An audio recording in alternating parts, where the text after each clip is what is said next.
मैं डॉक्टर विनय कुमार पटेल आज आपके सामने एक नए टॉपिक लेके पुनः उपस्थित हुए हैं और वो टॉपिक है भारतीय राष्ट्रीय कांग्रेस के अधिवेशन। आज हम भारतीय राष्ट्रीय कांग्रेस के अधिवेशनों पर परिचर्चा करेंगे। जैसा कि हम जानते हैं कि भारतीय राष्ट्रीय कांग्रेस की स्थापना 28 दिसंबर 1885 ईस्वी को एक अंग्रेज स्कॉटलैंड के एलन ऑक्टेवियम ह्यूम ने किया था। मुंबई में के ग्वालियर टैंक मैदान में स्थित गोकुलदास देशपाल संस्कृत विद्यालय में इसका पहला अधिवेशन भी हुआ। हम बात करेंगे पहले अधिवेशन की। पहला अधिवेशन, प्रथम अधिवेशन 1885 ईस्वी, स्थान मुंबई के ग्वालियर टैंक मैदान में स्थित गोकुलदास देशपाल संस्कृत विद्यालय में या कॉलेज में इसका पहला अधिवेशन हुआ। और ये जो दिन था 28 दिसंबर 1885, दिन के 12 बजे अधिवेशन शुरू हुआ। और इसके पहले या प्रथम अध्यक्ष बनाए गए व्योमेश चंद्र बनर्जी। व्योमेश चंद्र बनर्जी, जिन्हें उमेश चंद्र बनर्जी भी कहते हैं, ये वही व्योमेश चंद्र बनर्जी थे जिन्होंने ब्रिटेन के हाउस ऑफ कॉमन्स के लिए चुनाव भी लड़ा था। 2 बार लड़े, लेकिन ये दोनों बार ये असफल हो गए। और उस समय जो भारत के वायसराय थे, भारत के वायसराय लॉर्ड डफरिन भारत के वायसराय थे। इनका शासनकाल 1884 से लेकर 1888 तक था। और भारत सचिव जो थे लॉर्ड आर चर्चिल, भारत सचिव लॉर्ड आर चर्चिल भारत सचिव थे। उसमें ब्रिटेन के प्रधानमंत्री जो थे वो थे विलियम ई ग्लैडस्टोन। विलियम ई ग्लैडस्टोन ब्रिटेन के प्रधानमंत्री थे। और बंबई के गवर्नर थे लॉर्ड रिकी या लॉर्ड रे। और कांग्रेस के महासचिव जो थे वो थे A O. Hume, Allan Octavian Hume. ये कांग्रेस की स्थापना के समय 1885 में है। ये कांग्रेस के संस्थापक भी थे और महासचिव भी थे। और ये करीब 22 वर्षों तक कांग्रेस के महासचिव रहे, यानी 1906 तक ये कांग्रेस के महासचिव के पद पर रहे। और इसमें जो सदस्य, पहले अधिवेशन में सदस्यों की संख्या, वैसे तो भाग तो 100 लोगों ने लिया था, 100 लोगों ने लिया था, लेकिन आधिकारिक रूप से इसमें 72 लोगों को ही मान्यता दी गई थी। 72 लोगों को मान्यता दी गई थी, यानी 72 सदस्य शामिल थे। और इन 72 सदस्यों में बात करें तो, क्योंकि एक बात यह थी कि जो अधिवेशन जहां होता था वही वहां के सदस्यों की संख्या बहुत अधिक होती, जिस प्रांत में होता था। तो मुंबई में हो रहा था, तो स्वाभाविक रूप से है कि मुंबई के सदस्यों की संख्या सबसे अधिक होगी। तो हम देखते भी हैं कि मुंबई के सदस्यों की संख्या उस समय 38 थी। 72 में 38 मतलब 38 लोग मुंबई के थे। और मद्रास के 21 लोग शामिल हुए थे। बंगाल और पंजाब के 3-3 सदस्य शामिल हुए थे। और उत्तरी पश्चिमी प्रदेश और अवध, जिसे हम वर्तमान में उत्तर प्रदेश कहते हैं, के 7 सदस्य शामिल हुए थे। और इन 72 सदस्यों में अगर हम उनके पेशे के हिसाब से देखें तो हमें सबसे अधिक जिस पेशेई वर्ग शामिल था वो था वकील वर्ग। वकील लोग 39 वकील शामिल थे पहले अधिवेशन में, 14 पत्रकार शामिल थे और 1 डॉक्टर, और इसके अलावा अन्य जो शिक्षक या व्यापारी वर्ग शामिल थे। इस तरह हम देखते हैं कि जो भारतीय राष्ट्रीय कांग्रेस था, जब स्थापित हुआ था तब इसका नाम भारतीय राष्ट्रीय कांग्रेस नहीं था, बल्कि भारतीय राष्ट्रीय संघ था। भारतीय राष्ट्रीय संघ था। लेकिन दादा भाई नौरोजी के सुझाव पर दादा भाई नौरोजी के सुझाव पर इसका नाम दादा भाई नौरोजी के सुझाव पर इसका नाम भारतीय राष्ट्रीय कांग्रेस कर दिया गया। दादा भाई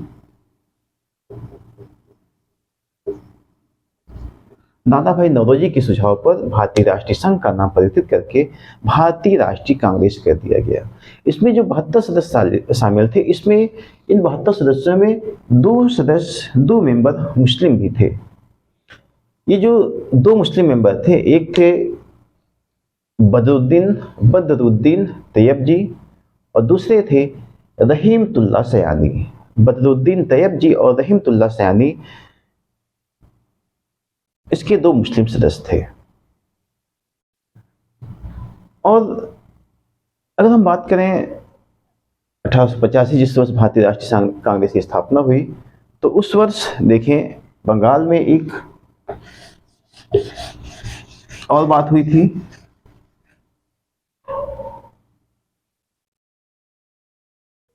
सी 1885 में बंगाल टेरेसी एक्ट भी पारित किया गया था। 1885 में ही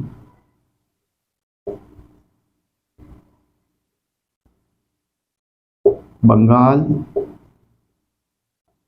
टेनेसी एक्ट 1885 ईस्वी में पारित हुआ। जब भारतीय राष्ट्रीय कांग्रेस की स्थापना हो गई, तो स्थापना से लेके 1885 से लेके 1906 तक एक जो दौर चला उसे उदारवादी युग कहा गया, और 1906 से लेके 1919 तक जो युग चला उसे उग्रवादी, और फिर 1919 से लेके 1947 तक जो युग चला उसे गांधीवादी युग कहा जाता है। और इसके जो 72 सदस्य थे, इन 72 सदस्यों में जो शामिल लोग थे उनके कुछ नाम भी हैं, जैसे महादेव गोविंद रानाडे जो कि छोटी अदालत के जज थे। दूसरे थे रघुनाथ राव जो कि सरकारी कर्मचारी थे, और उसके बाद थे बैजनाथ जो आगरा के जज थे, और के सुंदर दमन ये कुंभकोणम के सरकारी कॉलेज के ये प्रवक्ता थे, और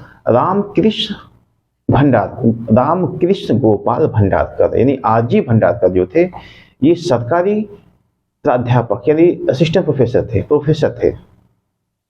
और D.A. व्हाइट जो कि मद्रास शिक्षा विभाग के निदेशक के सहायक पद पर थे। इसके अलावा दादा भाई नौरोजी शामिल थे, दीनाश चवाचा शामिल थे, फिरोज शाह मेहता थे, के.टी. तैलंग और S. सुब्रमण्यम और वी. राघवाचारी जैसे लोग इसमें शामिल थे। जब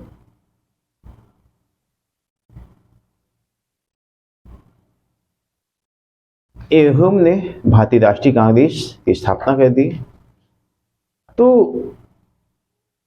स्थापना के पहले करीब मई 1885 में की बात कर रहे हैं, मई 1885 ईस्वी में एह्यूम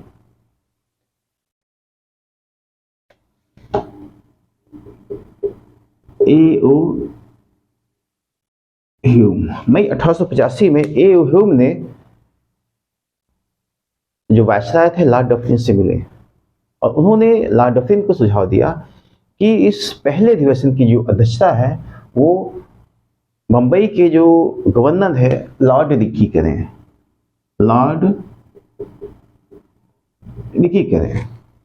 ऐसा एह्यूम ने वायसराय लॉर्ड डफरिन को सुझाव दिया, लेकिन वायसराय ने मना कर दिया। वायसराय लॉर्ड डफरिन ने मना कर दिया क्योंकि वो नहीं चाह रहे थे वो कि कोई भी सरकारी कर्मचारी इस संस्था का अध्यक्ष बने।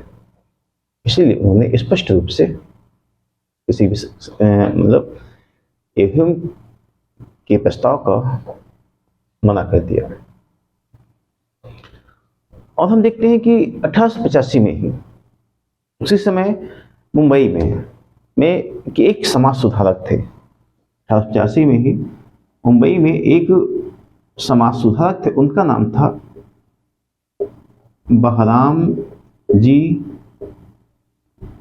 मालाबारी। बहराम जी मालाबारी जो एक समाज सुधारक थे, इन्होंने बंबई में 1885 ईस्वी में सेवा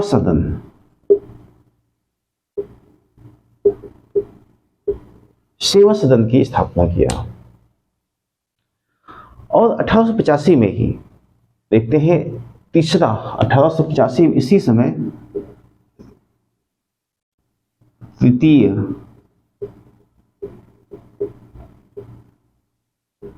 आंग्ल बर्मा युद्ध हुआ। 1885 में तृतीय आंग्ल बर्मा युद्ध हुआ, जिसके अंतर्गत जो संपूर्ण पूरे बर्मा का विलय कर लिया गया, संपूर्ण बर्मा का विलय कर लिया गया। और कांग्रेस के प्रथम अधिवेशन, जब अधिवेशन शुरू हुआ तो इस प्रथम अधिवेशन में 9 प्रस्ताव पास किए गए। प्रथम अधिवेशन में 9 प्रस्ताव पारित किए गए। इसमें जो सबसे पहला प्रस्ताव था उसमें यह था कि जो भारतीय शासन, पहला प्रस्ताव यह था कि भारतीय शासन के मामलों की जांच के लिए एक शाही आयोग या रॉयल कमीशन का गठन किया जाए।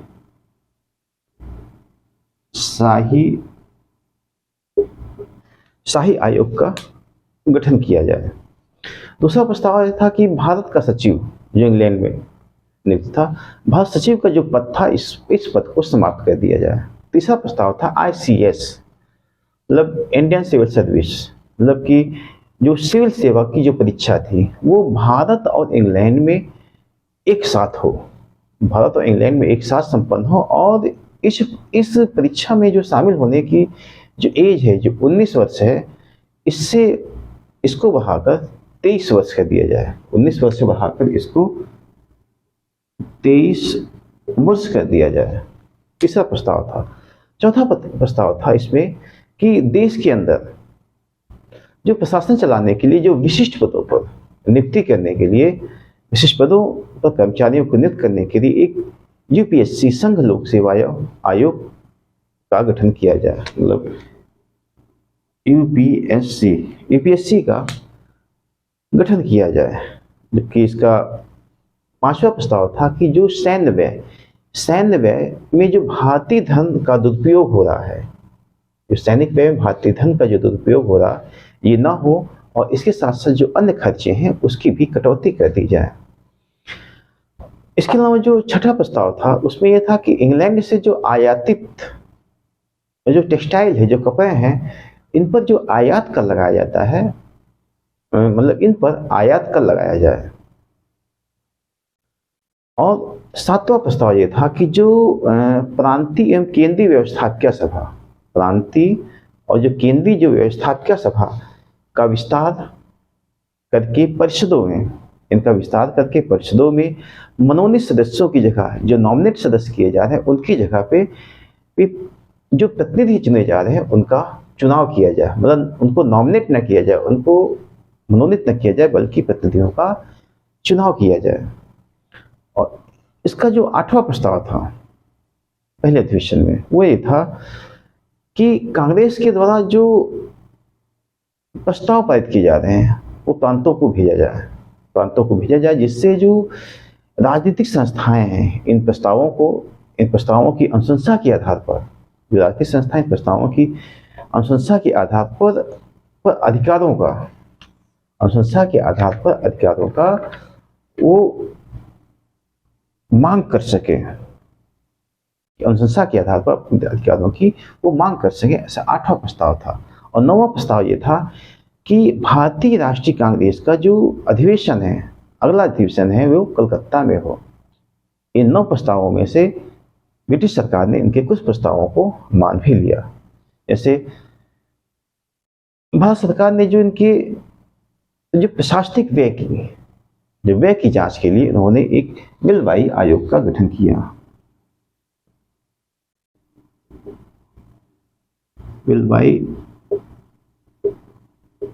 मिलवाई आयोग की नियुक्त किया, और इसकी नियुक्ति के आधार पर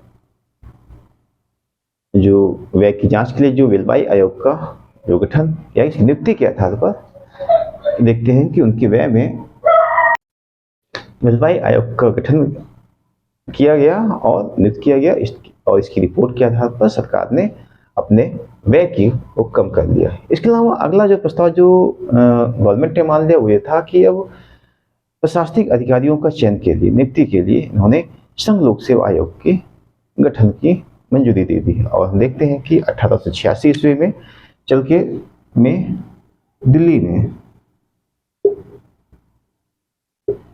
दिल्ली के धौलपुर हाउस में यूपीएससी 1886 में दिल्ली के धौलपुर हाउस में संघ लोक सेवा आयोग की स्थापना कर दी गई। और ये भी मान लिया गया कि अगला प्रस्ताव जो होगा वो अगला जो अधिवेशन होगा भारतीय राष्ट्रीय कांग्रेस का वो कलकत्ता में होगा। जब प्रथम अधिवेशन की समाप्ति हुई तो उसमें जो इसके सचिव थे एलन एक्टिवियम ह्यूम या इसके संस्थापक एलन एक्टिवियम ह्यूम ने कांग्रेस के मंच पर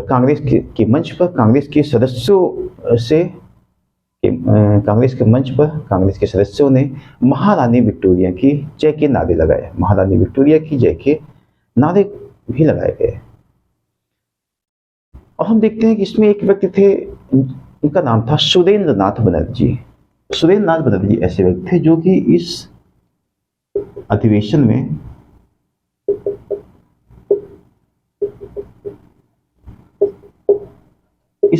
नहीं शामिल हुए, क्योंकि सुरेंद्र नाथ बनर्जी ने करीब 27 जुलाई 1876 ईस्वी को उन्होंने 27 जुलाई 1876 ईस्वी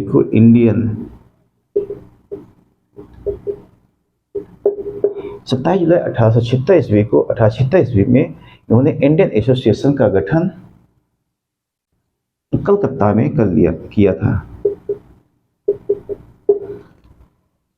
सुरेंद्र बनर्जी ने इंडियन एसोसिएशन का गठन 27 जुलाई 1876 ईस्वी को कलकत्ता के अल्बर्ट हॉल में किया था। और 1885 में उसी वर्ष जिस भारतीय राष्ट्रीय कांग्रेस की स्थापना हुई, जिसका अधिवेशन हो रहा था, उसी वर्ष इंडियन एसोसिएशन का अधिवेशन भी होना शुरू हो रहा था दिसंबर के महीने में 1885 में।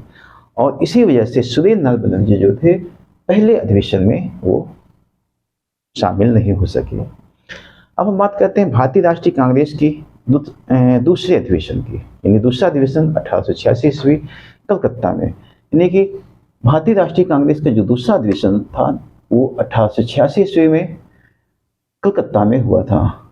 28 दिसंबर 1886 ईस्वी को ये कलकत्ता में शुरू हुआ। और इसके जो अध्यक्ष थे वो थे दादा भाई नौरोजी, जो कि प्रथम पारसी अध्यक्ष थे। 1886 में जो अधिवेशन हुआ इसके प्रथम पारसी अध्यक्ष थे दादा भाई नौरोजी। और हम जानते हैं भी दादा भाई नौरोजी एक बार नहीं बल्कि 3 बार भारतीय राष्ट्रीय कांग्रेस के अध्यक्ष थे। पहली बार कलकत्ता में 1886 में, और दूसरी बार लाहौर में 1893 ईस्वी में, और तीसरी बार कलकत्ता में 1906 ईस्वी में ये भारतीय राष्ट्रीय कांग्रेस के ये अध्यक्ष बने, यानी कि ओल्ड मैन ऑफ इंडिया के नाम से जो सिद्ध हैं दादा भाई नौरोजी। ये जबकि इस अधिवेशन में सदस्यों की कुल संख्या थी जो शामिल हुए वो थे 434 सदस्य इस दूसरे अधिवेशन में शामिल हुए। इन 434 सदस्यों में देखिए, अगर हम इनके पेशे के हिसाब से देखें तो इसमें सबसे अधिक वकील शामिल हुए, 166 वकील, फिर जमींदार 130 शामिल हुए, पत्रकार 16 पत्रकार और अन्य लोग शामिल हुए थे।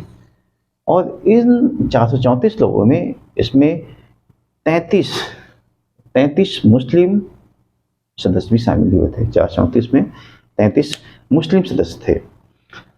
और हम ये देखते हैं कि इस अधिवेशन में सुरेंद्र नाथ बनर्जी द्वारा स्थापित नेशनल कॉन्फ्रेंस नेशनल कॉन्फ्रेंस का भारतीय राष्ट्रीय संघ में विलय कर दिया गया है। इस अधिवेशन में यह निर्णय लिया गया कि प्रांतों में एक कांग्रेस स्टैंडिंग कमेटी का गठन किया जाए। मतलब प्रांतों में एक कांग्रेस स्टैंडिंग कमेटी, यानी निर्णय लिया गया कि कांग्रेस में मतलब कि प्रांतों में एक कांग्रेस स्टैंडिंग कमेटी का गठन किया जाए। और इस अधिवेशन में क्या था कि जो सहभागी थे, इस अधिवेशन में जितने सदस्य भाग लिए थे उनके लिए वायसराय लॉर्ड डफरिन ने व्यक्तिगत रूप से एक गार्डियन पार्टी दिया था। Guardian party, viceroy Lord Dufferin ने के सदस्यों को एक उद्यान भोज दिया, व्यक्तिगत रूप से गार्डियन पार्टी में आमंत्रित किया। और लेकिन गार्डियन पार्टी में आमंत्रित के सभी सदस्य शामिल हुए, लेकिन सुरेंद्र नाथ बनर्जी जो थे वो इसके गार्डियन पार्टी में भी नहीं शामिल हुए। और हम देखते हैं कि 1 जून 1886 ईस्वी को देखते हैं कि लाहौर में 1 जून 1886 ईस्वी के लाहौर में दयानंद एग्लो वैदिक स्कूल डीएवी कॉलेज की स्थापना की गई और इसके संस्थापक थे लाला लाजपत राय, लाला हंसराज और गुरुदत्त विद्यार्थी जैसे लोग इसके संस्थापक थे। और हम देखते हैं कि इस अधिवेशन को सफल बनाने के लिए दरभंगा, हथुआ और डुमराव, कूच बिहार के राजा महाराजा तथा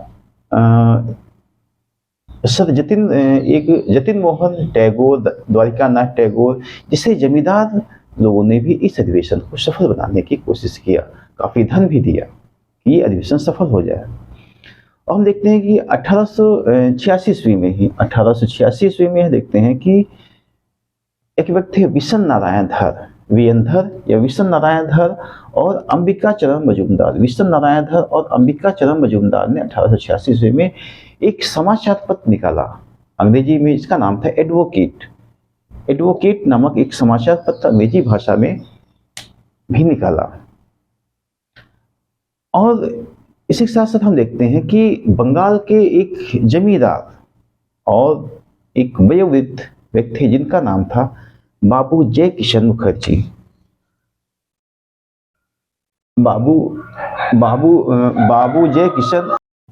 बंगाल के वृद्ध व्यक्ति या वयोवृद्ध नेता बाबू जय किशन मुखर्जी के प्रस्ताव पर ही बाबू जय किशन मुखर्जी ने दादा भाई नौरोजी को वो अध्यक्ष बनाने का प्रस्ताव भेजा था। मतलब सबसे पहले अगर अध्यक्ष बनाने की बात आए कि इनके दादा भाई नौरोजी को अध्यक्ष बनाने का प्रस्ताव इस अधिवेशन में किसने भेजा था, तो बाबू जय किशन मुखर्जी ने अध्यक्ष बनाने का प्रस्ताव भेजा। और फिर देखिए दूसरे अधिवेशन के अध्यक्ष दादा भाई नौरोजी इसके अध्यक्ष बन गए। अब हम बात करते हैं भारतीय राष्ट्रीय कांग्रेस की जो तीसरा अधिवेशन हुआ। भारतीय राष्ट्रीय कांग्रेस का तीसरा अधिवेशन 1887 में। हम जानते हैं कि भारतीय राष्ट्रीय कांग्रेस का कि जितने भी अधिवेशन हुए वो दिसंबर महीने के लास्ट 3 दिन 28, 29, 30 दिसंबर को, और 28 दिसंबर 1887 को मद्रास में भारतीय राष्ट्रीय कांग्रेस का तीसरा अधिवेशन शुरू हुआ। और इसके अध्यक्ष थे बदरुद्दीन तैयब जी जो कि पहले मुस्लिम अध्यक्ष थे, भारतीय राष्ट्रीय कांग्रेस के पहले मुस्लिम अध्यक्ष थे। और ये वही मुस्लिम अध्यक्ष थे जिन्होंने कांग्रेसी बनों का नारा भी दिया था। इन्होंने नारा दिया था कांग्रेसी बनों का इन्होंने नारा भी दिया था, उद्घोष भी किया था।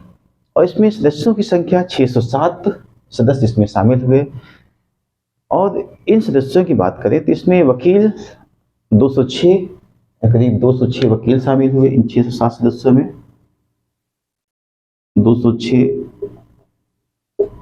206 वकील और पत्रकार 43 पत्रकार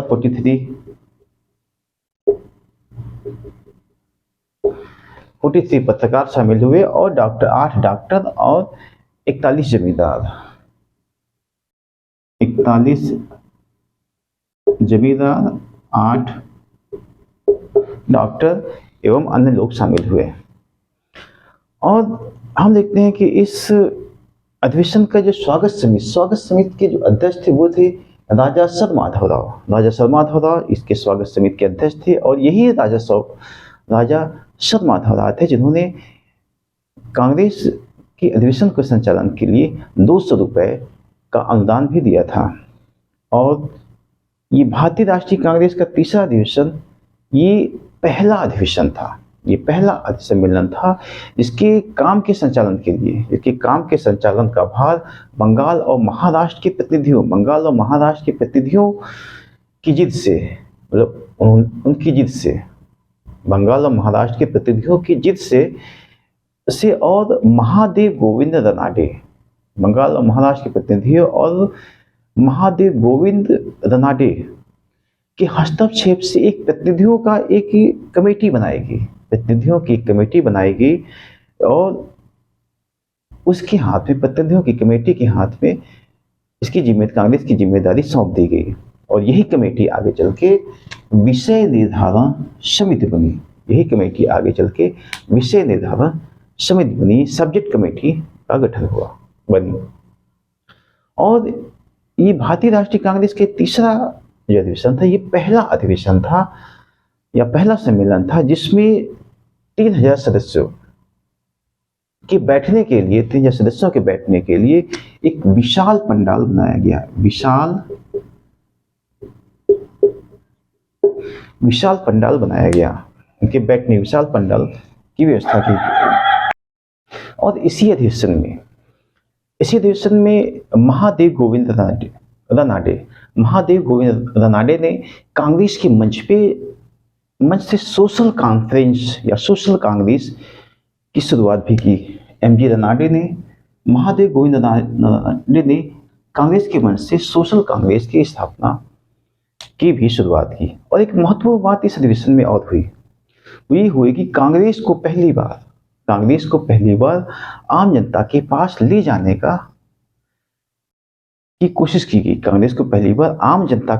जाने की कोशिश की गई।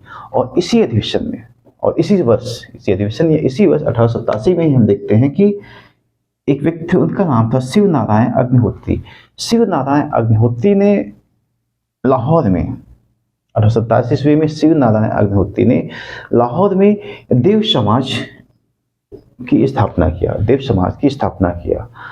और कांग्रेस के इतिहास में मद्रास अधिवेशन पहला अधिवेशन था, यह पहला अवसर था जिसमें आम जनता को कांग्रेस में शामिल होने के लिए अपील की गई। और आम जनता को कांग्रेस में शामिल होने के लिए अपील की गई और जो सरकारी कर्मचारी थे उनकी आलोचना भी की गई, सरकारी कर्मचारियों की आलोचना भी की गई इस कांग्रेस अधिवेशन में। और इसके साथ साथ ये पहला अधिवेशन था जिसमें पहला कांग्रेस अधिवेशन था जिसमें पैसा जो धन था वो आम जनता से, जो साधारण जनता थी, आम जनता से इकट्ठा किया गया था। और ये जो धन इकट्ठा किया गया था, करीब 30,000 रुपए इकट्ठा किया गया था। और इस 30,000 रुपए में बात करें तो करीब 5500 रुपए जो थे, 5,500 रुपए जो थे, वो जो 1 आने से लेके 24 आने तक जो चंदा, जो करीब ऐसे 5500 रुपए, करीब इन 30,000 रुपए में 5500 रुपए ऐसे थे जो कि 8,000 लोगों ने दिया था, जो 1 आने से लेके 24 आने तक था। इसके अलावा जो मध्यम वर्ग के लोग थे वो 8,000 रुपए दिए थे और जो उच्च वर्गीय लोग थे वो 16,500 रुपए दिए थे। कुल मिला के ये हो जाता है 30,000 रुपए, जो कि इस अधिवेशन को संचालित करने के लिए धन इकट्ठा किया गया था। और एक व्यक्ति थे दरभंगा के महाराजा थे। उन्होंने प्रत्येक वर्ष दरभंगा के महाराजा प्रत्येक वर्ष 10,000 रुपए, दरभंगा के राजा जो है वो कांग्रेस को प्रत्येक वर्ष 10,000 रुपए दिया करते। इसके संचालन के लिए कांग्रेस कि अधिवेशनों के संचालन के लिए दरभंगा के राजा प्रत्येक वर्ष, कोई एक वर्ष नहीं बल्कि हर वर्ष प्रत्येक वर्ष वो 10,000 रुपए दिया करते थे। और ये कांग्रेस का अधिवेशन, ये सूरत मद्रास का अधिवेशन पहला अधिवेशन था जिसमें एक भारतीय भाषा में भाषण हुआ, भारतीय भाषा में भाषण दिया गया। और ये तंजौर के म्युनिसिपल कमिश्नर, तंजौर के म्युनिसिपल कमिश्नर और लोकल बोर्ड के, तंजौर के लोकल बोर्ड के एक व्यक्ति थे, सदस्य थे, उनका नाम था मूक नसरी। मूक नसरी ने जो है, इन्होंने तमिल भाषा में, मूक नसरी ने तमिल भाषा में भाषण दिया। इसके अलावा वीर राघवाचार्य था, वीर राघवाचार्य या चार्य ने एक तमिल कांग्रेस प्रश्नोत्तरी पैम्पलेट छापा। वीर राघवाचार्य ने तमिल कांग्रेस प्रश्नोत्तरी नामक एक पुस्तिका लिखा और इसकी इस पुस्तिका तमिल कांग्रेस प्रश्नोत्तरी की करीब 30,000 प्रतियां, मतलब 30,000 प्रतियां मद्रास एजेंसी में बांटी गई। ये जो तमिल कांग्रेस प्रश्नोत्तरी था, इसमें यह था कि इसमें मौलवी फखरुद्दीन वकील और कम्बख्तपुर के मुकदमेबाज राम बख्श के बीच प्रश्नोत्तर के माध्यम से तानाशाही राज पद्धति और अन्य देशों से आए हुए वासियों, जो निवासी थे और भूमिपतियों की आलोचना की गई थी इस तमिल कांग्रेस प्रश्नोत्तरी में। इसकी 30,000 प्रतियां मद्रास प्रेसिडेंसी में बांटी गई और इसका उर्दू भाषा में भी अनुवाद लिखा गया और अनुवाद हुआ। और इस उर्दू भाषा में इसका अनुवाद हुआ। इसकी करीब 25,000 प्रतियां इसकी उत्तर प्रदेश, ये उत्तर भारत, विशेषकर उत्तर भारत में निःशुल्क बांटी गई। इसके अलावा हम देखते हैं कि इस मद्रास प्रेसिडेंसी के जो गवर्नर थे, मद्रास प्रेसिडेंसी के गवर्नर जो थे लॉर्ड कोनमेयर, मद्रास प्रेसिडेंसी के गवर्नर लॉर्ड कोनमेयर ने जितने भी मद्रास कांग्रेस में शामिल थे उनको एक गार्डन पार्टी दिया। गार्डन पार्टी यानी उद्यान भोज दिया या गार्डन पार्टी में आमंत्रित किया सदस्यों को मद्रास प्रेसिडेंसी के गवर्नर लॉर्ड कोनमेयर ने। और इस मद्रास अधिवेशन में दो बातें बहुत महत्वपूर्ण हुई। एक था शस्त्र अधिनियम के खिलाफ, मतलब कि पहला था शस्त्र अधिनियम यानी शस्त्र अधिनियम जो था, पहला था शस्त्र अधिनियम के द्वारा शस्त्र अधिनियम के खिलाफ प्रस्ताव लाया गया, जो 1878 में लॉर्ड लिटन ने शस्त्र अधिनियम लाया था, उसके खिलाफ एक प्रस्ताव लाया गया। और लेकिन प्रस्ताव तो लाया गया इस अधिवेशन में, लेकिन इसका विरोध किया एलन एक्टिवियम ह्यूम ने इस शस्त्र अधिनियम का विरोध किया। जबकि दूसरा जो मुख्य बातें थी वो थे असम कुली एक्ट पर प्रस्ताव लाया गया। इसके अंदर ये था कि असम में जो चाय बागान में काम करने वाले जो मजदूर थे, इन मजदूरों पर जो अंग्रेज अधिकारियों के द्वारा जो अत्याचार किए जा रहे थे, जो जघन्य अत्याचार किए जा रहे थे, उसको इन लोगों ने कानूनी रूप दे दिया था। उसको जघन्य या अत्याचार को, अपराध को इन गोरे अधिकारियों ने इसे कानूनी रूप दे दिया था और इसके खिलाफ प्रस्ताव लाया गया। और इसके साथ साथ इसमें देखते हैं, इसमें एक बहुत संवेदनशील मुद्दा भी उठाया गया, वो था गौरक्षा के मामले को भी इसमें उठाया गया, जो कि उठाया तो गया लेकिन इस पर प्रस्ताव पारित नहीं हो सका। और हम देखते हैं कि इसी 1887 में एक व्यक्ति थे जिनका नाम था दीनदयाल शर्मा।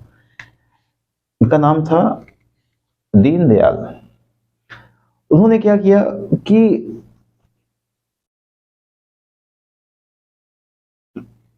उन्होंने एक संस्था स्थापित किया, इनका नाम था दीनदयाल शर्मा। इन्होंने एक संस्था स्थापित किया यह वो था भारत धर्म महामंडल। 1887 में दीनदयाल शर्मा ने हरिद्वार में भारत धर्म महामंडल की स्थापना हुई थी। हरिद्वार में भारत धर्म महामंडल की 1887 में दीनदयाल शर्मा ने स्थापना भी किया। और इसी कांग्रेस अधिवेशन में मद्रास के एक प्रस्ताव ये लगाया गया कि आगामी जो अधिवेशन होंगे उनके लिए एक सामान्य परिषद का नियुक्ति करने का नियम भी लाया गया। सामान्य परिषद यानी सामान्य सचिव की, या फिर हम कह सकते हैं उसको जनरल सेक्रेटरी। आगामी वर्षों के लिए सामान्य सचिव की भी बात की गई इस अधिवेशन में कि आगामी जितने भी अधिवेशन होंगे उसमें सामान्य सचिव जनरल सेक्रेटरी की नियुक्ति का नियम बना दिया गया है इस मद्रास अधिवेशन में।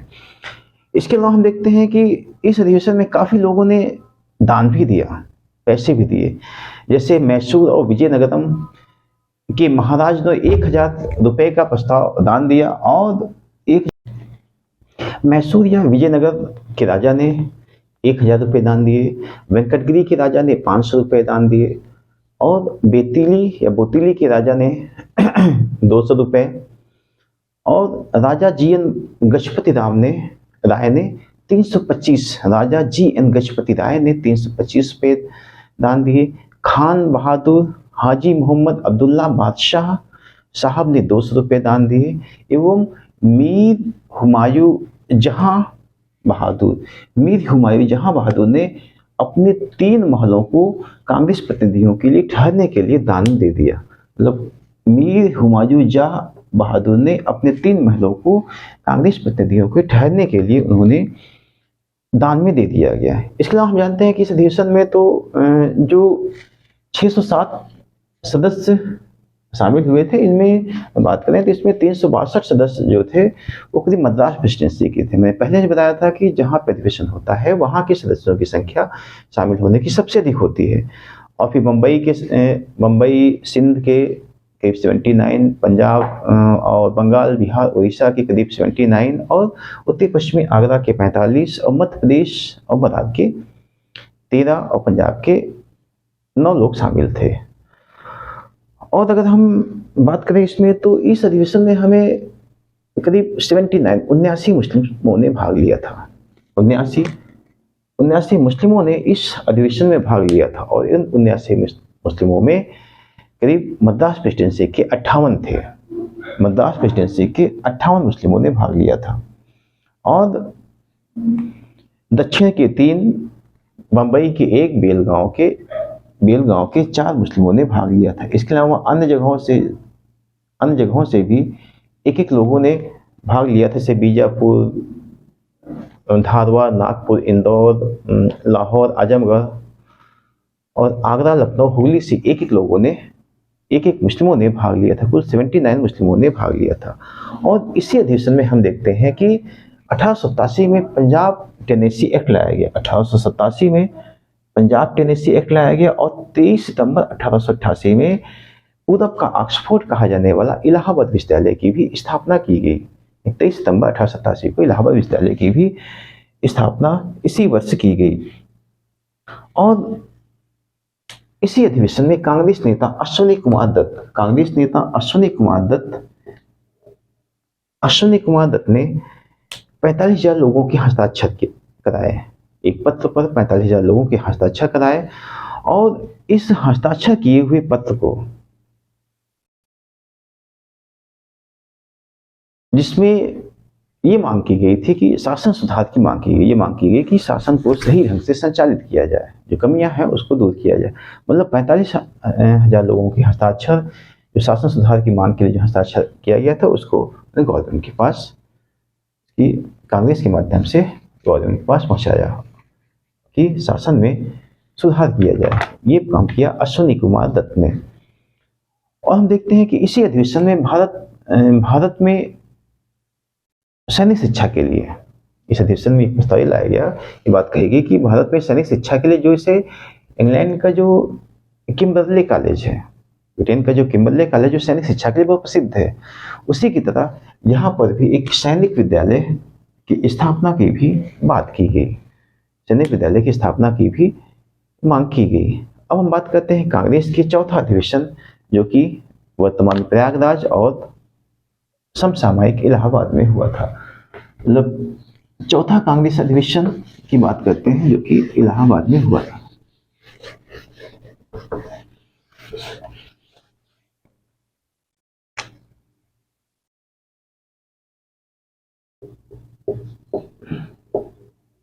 अठारह सौ अट्ठासी चौथा कांग्रेस अधिवेशन 1888, स्थान था इलाहाबाद। दिसंबर 1888 में इलाहाबाद में हुआ था और इसके जो अध्यक्ष थे वो पहले अंग्रेज अध्यक्ष थे। पहले अंग्रेज अध्यक्ष, उनका नाम था जॉर्ज यूल। जॉर्ज यूल इसके पहले अंग्रेज अध्यक्ष थे।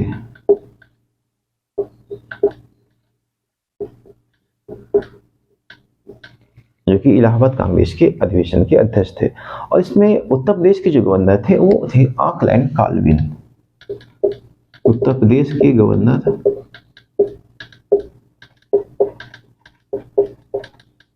Auckland Colvin. ऑकलैंड कॉल्विन जो थे उत्तर प्रदेश के गवर्नर थे।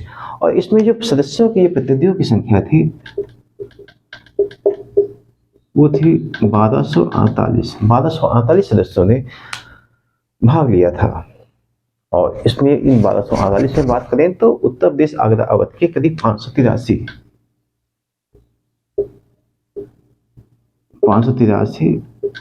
उत्तर प्रदेश आगरा अवध, उत्तर प्रदेश आगरा अवध के 583, बंगाल, बिहार, उड़ीसा और असम के 254, मुंबई और सिंध के 163 और मद्रास के 95 और पंजाब के 80 मेंबर भाग लिए थे। और मध्य प्रदेश और बरात के 73, कुल मिला के 1248 सदस्य इस इलाहाबाद कांग्रेस अधिवेशन में, जो जॉर्ज यूल की अध्यक्षता में पहला अंग्रेज था संपन्न हुआ था, उसमें 1248 सदस्य भाग लिए थे।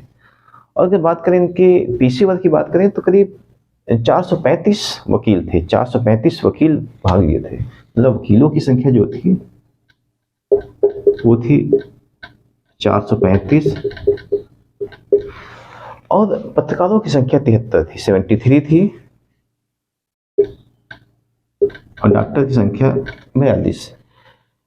इसके अलावा अन्य 698 लोग थे, कुल 1248। और अपनी अध्यक्षीय भाषण में जॉर्ज यूल ने कहा था कि हम सब पहले भारतीय हैं, हम सब पहले भारतीय हैं, उसके बाद हिंदू, मुस्लिम, सिख, ईसाई हैं। मतलब हम सब सबसे पहले भारतीय हैं और हिंदू, मुस्लिम, सिख, ईसाई बाद में है। और इसी सम्मेलन में पहली बार लाला लाजपत राय भी शामिल हुए। इस अधिवेशन में पहली बार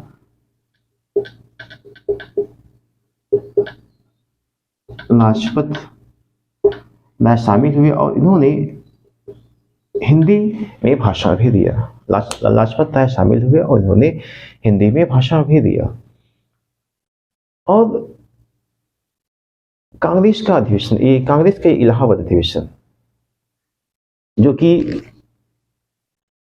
इलाहाबाद जो उत्तर प्रदेश के गवर्नर ऑकलैंड कॉल्विन थे और सर सैयद अहमद खां और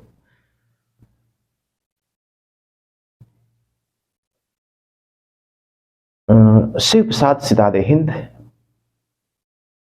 इन लोगों ने कोशिश किया कि ये कांग्रेस का ये जो चौथा अधिवेशन जो इलाहाबाद में, ये सफल न होने पाए। इन लोगों ने बहुत कोशिश किया, लेकिन उस समय एक व्यक्ति थे, एक महाराजा थे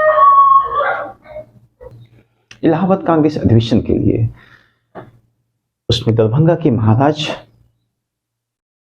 इनका नाम था शिशिर चौबे या लक्ष्मीश्वर सिंह।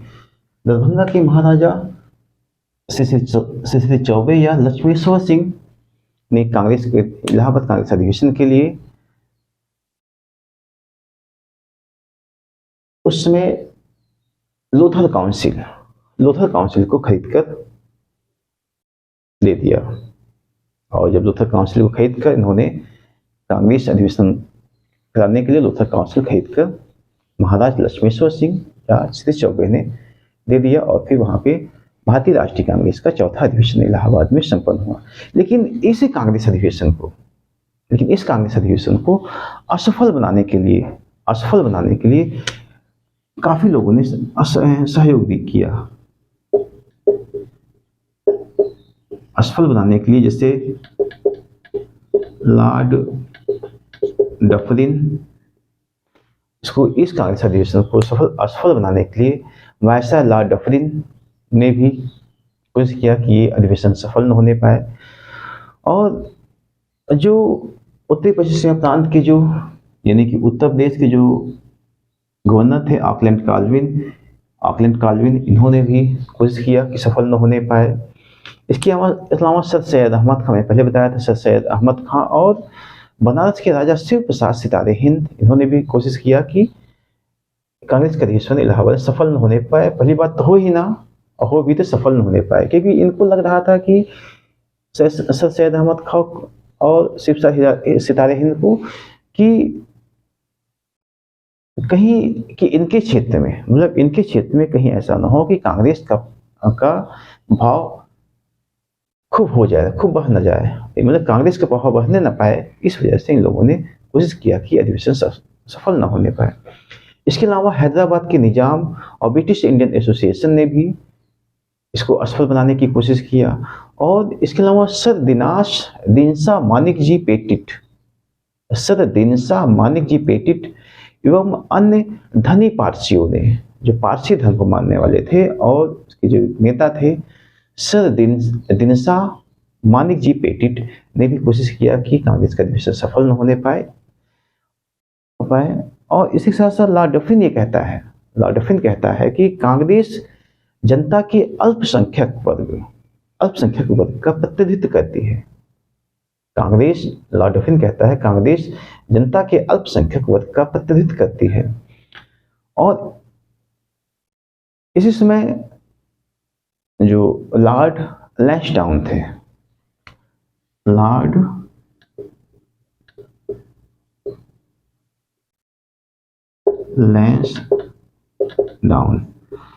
लैंसडाउन ने तो इतना नीचे तक गिर गया कि उसने इलाहाबाद कांग्रेस अधिवेशन में यहाँ पर भेद लेने के लिए अपने जासूसों को भेजा। मतलब लॉर्ड लैंसडाउन ने कांग्रेस के इलाहाबाद अधिवेशन की जानकारी के लिए अपने जासूसों को यहाँ को भेजा कि वो यहाँ पे भेद लेने के लिए भेजा। लेकिन फिर भी कांग्रेस का अधिवेशन ये सफल रहा, इलाहाबाद अधिवेशन सफल रहा। और कांग्रेस के इस अधिवेशन में स्वावलंबन के आधार पर नियम, इलाहाबाद अधिवेशन में स्वावलंबन के आधार पर नियम बनाने की भी बात की गई।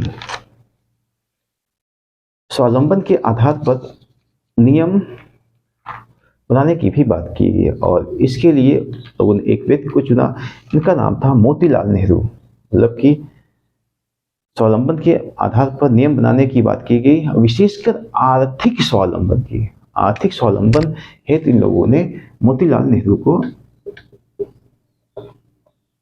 आर्थिक स्वावलंबन के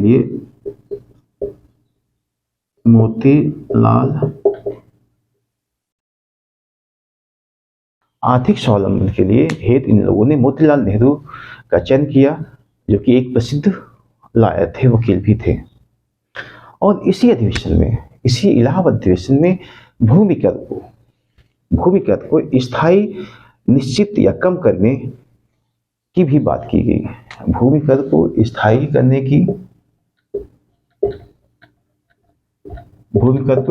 करने की या कम करने की बात की गई। और कृषि बैंकों की स्थापना की भी मांग की गई। किसी बैंकों की भूमिका को कम करने या स्थायी करने या निश्चित करने की मांग की गई और इसी अधिवेशन में किसी बैंकों की स्थापना की मांग भी की गई। जैसा कि सर सैयद अहमद खां और सैयद मीर अली, सर सैयद अहमद खां, सैयद मीर अली और अब्दुल लतीफ के साथ, मतलब सर सैयद अहमद खान ने कलकत्ता के सैयद मीर अली और अब्दुल लतीफ को साथ लिया और हैदराबाद के निजाम भी, जो कि ये सब कांग्रेस के अधिवेशन न होने के विरोधी थे, हैदराबाद के निजाम को भी साथ लिया और उनके मुख्य जो हैदराबाद निजाम का मुख्य सलाहकार था सालार जंग, उसको भी साथ लिया और मुनीर उल मुल्क, फतेह नवाब जंग और सैयद हुसैन बिलग्रामी के साथ मिलकर इन लोगों ने कांग्रेस के खिलाफ एक फतवा जारी किया। इन सब लोगों ने मिलकर कांग्रेस के खिलाफ एक फतवा जारी किया। सैयद अहमद खान ने इन सब लोगों के साथ मिलकर कांग्रेस के खिलाफ एक फतवा जारी करवाया और हम जानते हैं कि इसी समय बदरुद्दीन तैयब जी ने एलन ऑक्टेविया ह्यूम को सलाह दिया कि 5 वर्षों तक कांग्रेस का अधिवेशन न कराया जाए। मतलब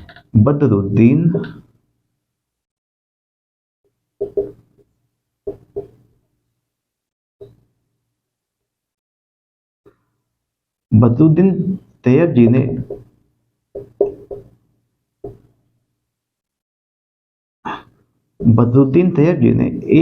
ह्यूम को यह सलाह दिया, जो कि ये कांग्रेस के महासचिव थे। बदरुद्दीन तैयब जी ने कांग्रेस के महासचिव ह्यूम को यह सलाह दिया कि आगामी 5 वर्षों तक कांग्रेस का अधिवेशन न कराया जाए। उनका मानना था कि इसलिए न कराया जाए कि कांग्रेस का जो राष्ट्रीय चरित्र है जो गिर गया है, कांग्रेस का जो राष्ट्रीय चरित्र जो गिर गया है, उसको फिर से वापस लाने के लिए कांग्रेस का आगामी 5 वर्षों तक कांग्रेस का अधिवेशन न कराया जाए। और बंबई का एक समाचार पत्र, इसका नाम था राष्ट्रगुप्तार,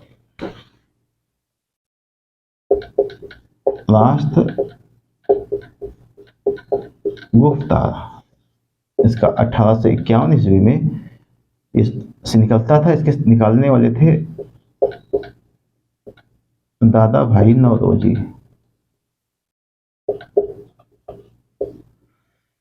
मुंबई से निकलने वाला एक पत्र था, पारसी पत्र था, राष्ट्रगुप्तार, जो कि 1851 में से शुरू हुआ निकलना। इसके निकालने वाले थे इसके दादा भाई नौरोजी।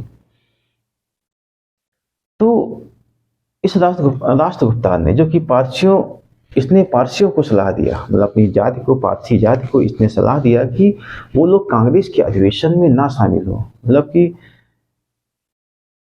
कांग्रेस के अधिवेशन में जितने पारसी लोग हैं वो लोग इसके अधिवेशन में ना शामिल हो, ऐसा इस पत्र राष्ट्रगुप्तार ने किया। इसके अलावा लॉर्ड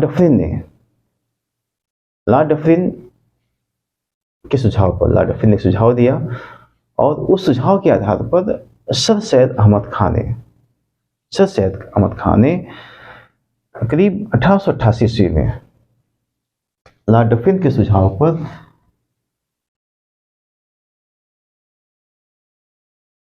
सर सैयद अहमद खान ने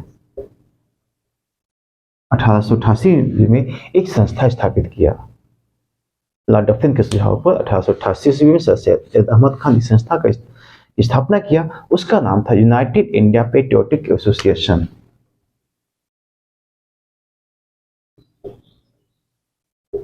यूनाइटेड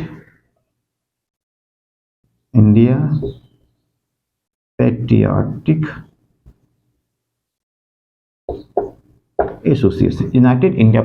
एसोसिएशन की डफरिन के सुझाव पर सर सैयद अहमद खान ने स्थापना किया, जिसका उद्देश्य था, इसका केवल एक उद्देश्य था कि कांग्रेस का विरोध करना ही इसका उद्देश्य था। इसके अलावा मैं बात करता हूँ कांग्रेस का जो पांचवा अधिवेशन हुआ था। कांग्रेस का पांचवा अधिवेशन यानी 1889 ईस्वी में, 1889 ईस्वी में कांग्रेस का पांचवा अधिवेशन मुंबई में दिसंबर 1889 में मुंबई में हुआ।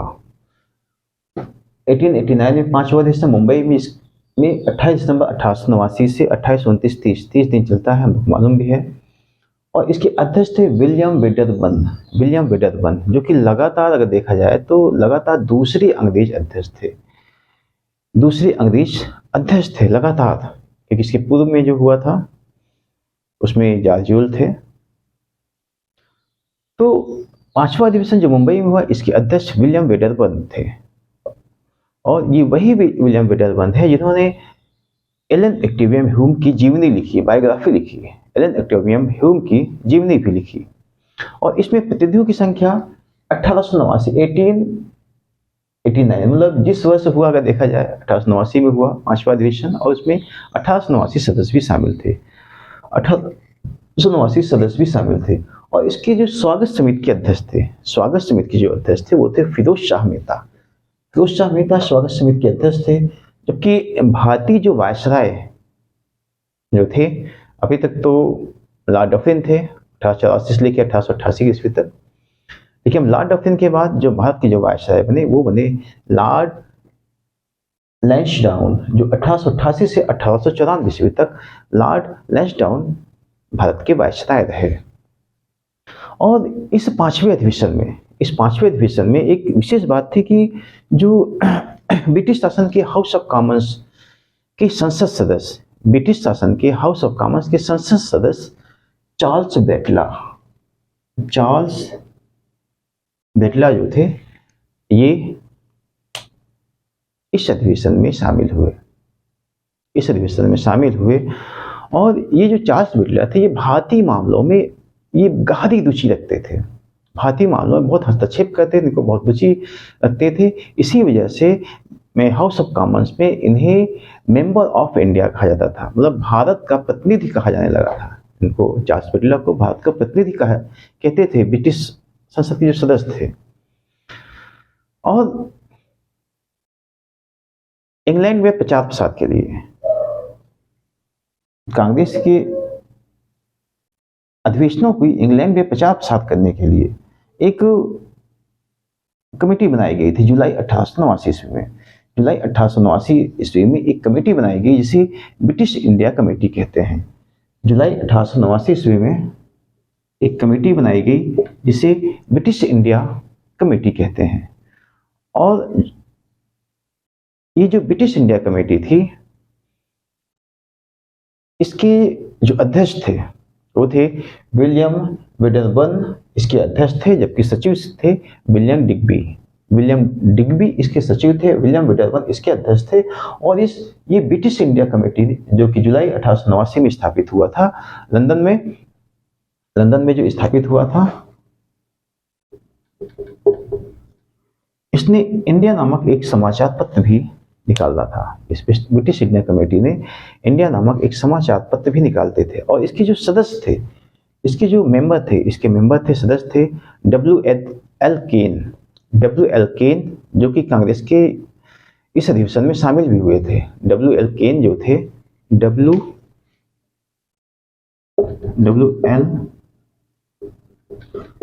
थे, जो कि इस अधिवेशन में, मुंबई अधिवेशन में शामिल भी हुए थे। W.S. Bright McLaren, J.E. Ellis, George Yule और दादा भाई नौरोजी इसके मेंबर थे।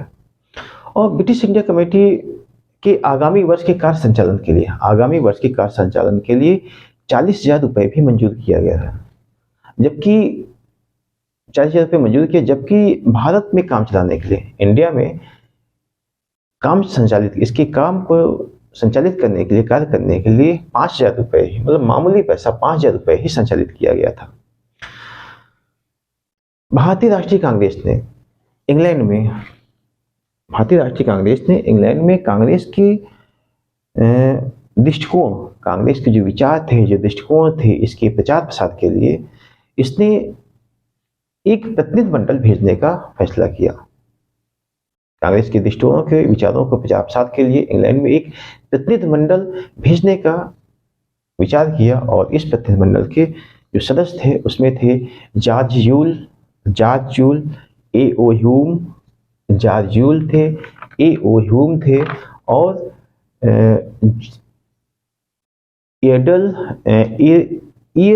डली नॉर्टन थे, और जॉन एडम थे। John Adam, Eardley Norton, J E. Howard, Firoz Shah Mehta, और सुरेंद्रनाथ बनर्जी, फिरोज शाह मेहता, फिरोज शाह बनर्जी, मनमोहन घोष, शरफुद्दीन, और आर एन मुधोलकर और उमेश चंद्र बनर्जी। इतने लोगों को भेजने का प्रस्ताव किया गया था, लेकिन इसमें से अधिकांश जो भारतीय सदस्य थे वो नहीं जा सके। और इसी अधिवेशन में 1889 के बंबई अधिवेशन में ही पहली बार देखते हैं कि महिलाओं की शामिल हुई। पहली बार 1889 के कांग्रेस अधिवेशन में पहली बार महिलाओं ने भाग लिया। करीब 10 महिलाओं ने पहली बार इस कांग्रेस अधिवेशन में भाग लिया। 10 महिलाओं ने, 10 महिलाओं में बात करें तो इन 10 महिलाओं की बात करें तो जो पहली महिला थी वो मतलब जो भाग ली वो थी कादम्बिनी गांगुली, पंडित रमाबाई, कादम्बिनी गांगुली, पंडित रमाबाई, शांताबाई निकम, कादम्बिनी गांगुली, पंडित रमाबाई, शांताबाई निकम, काशीबाई कनितकर, स्वर्ण कुमारी घोषाल, एम्मा राइडर, जी.एन. दास, जे.सी. रॉयस कॉर्लेटन, मनोकजी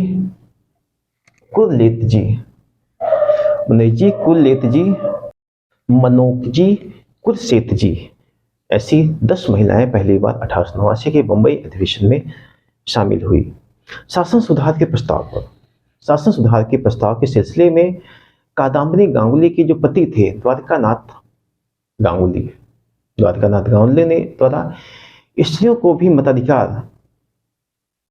भी मताधिकार देने के लिए मांग की, किंतु इनके ये जो प्रस्ताव जो मांग किया ये पारित नहीं हो सका। अंततः देखते हैं कि इसी अधिवेशन में मताधिकार की उम्र जो थी वो 19 वर्ष करने का प्रस्ताव भी किया गया था। और इसी अधिवेशन में 1889 के बंबई अधिवेशन में देखते हैं पहली बार देखते हैं कि गोपाल कृष्ण गोखले शामिल हुए, और बाल गंगाधर तिलक भी इस मुंबई अधिवेशन में पहली बार शामिल हुए। और इसी 1889 के अधिवेशन में जे.एन. टाटा